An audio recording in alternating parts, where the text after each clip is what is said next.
It's 8:47 a.m. on a cold morning in late January. The winter air is freezing, and the sky is completely black. Under the new permanent daylight saving laws, this total darkness is now the legal definition of sunrise. The public assumes permanent daylight saving creates more sunshine.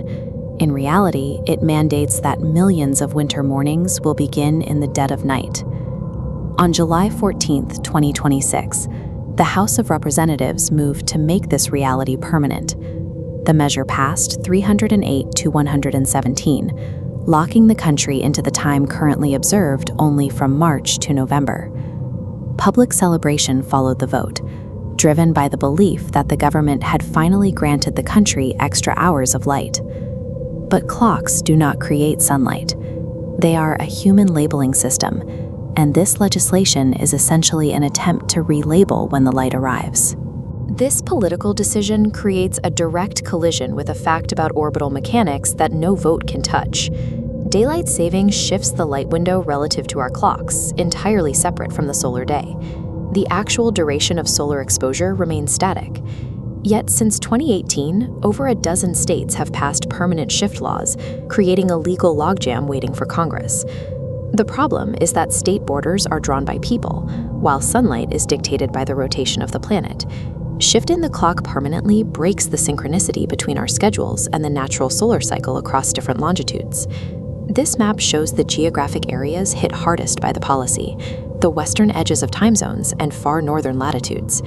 In these locations, locking the clock pushes the actual sunrise toward 9 or 9:30 a.m. in the middle of winter. Senator Tom Cotton raised concerns about these geographic blind spots, citing the challenges for early shift workers. Lawmakers warned of the physical dangers involved in millions of people commuting during the darkest hours of the morning. Early shift workers are forced to operate completely out of sync with the natural environment.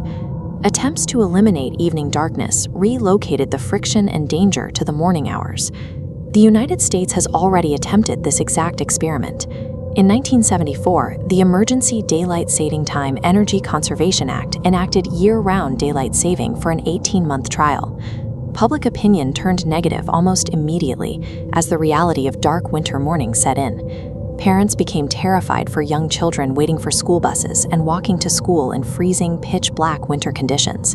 The outcry was so intense that Congress ended the 18-month experiment early, reversing the law after only 9 months. By ignoring the physical reasons for the 1974 failure, current policy risks repeating the same cycle of public backlash. Time zones are a human invention, layered awkwardly over a rotating rock.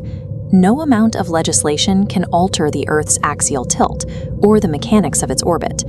Attempting to cheat nature with a clock only moves our suffering to a different hour. When politics and physics collide, physics always wins.